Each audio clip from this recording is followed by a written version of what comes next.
Welcome to my studio. Hi, I'm Julia Becker, and you are in my studio. There's a lot going on in here.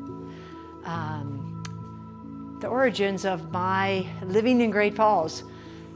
Initially, we were looking into the School for the Deaf and Blind for my amazing daughter, Julia, who's visually impaired. And at the same time, I received the artist in residence position at Gibson Square, which was just phenomenal.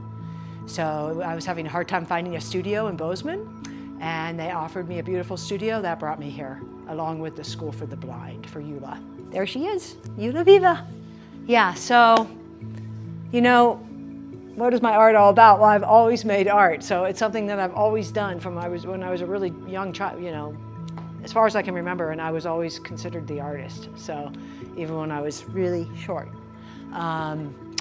I believe in the power of the imagination. I believe in the healing powers of art. I believe that art is communication on an amazing, deep, universal level. It's not restricted to speaking English.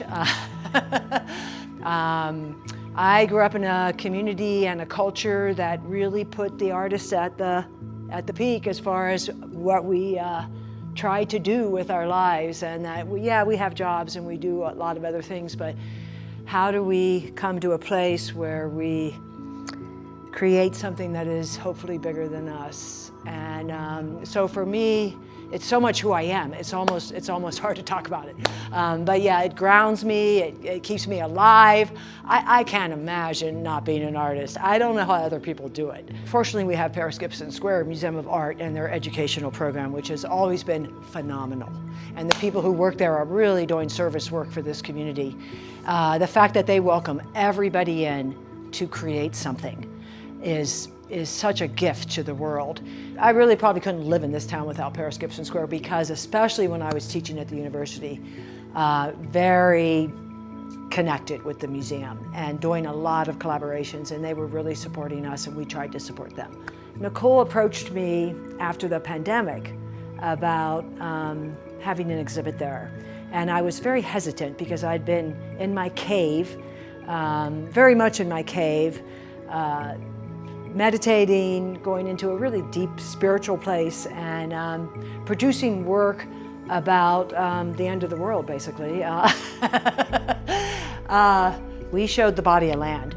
We showed my pandemic work that I'd been doing deep in my cave. I never really planned to show any of it. I just make it. And a lot of the pieces were about the melting of the glaciers and the changing climate.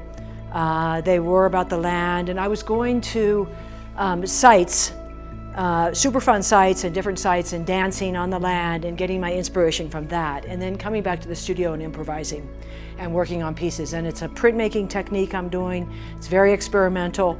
I mean, I can have a beautiful piece and then I paint on it and print it, and it comes back, it's completely different, maybe not so beautiful.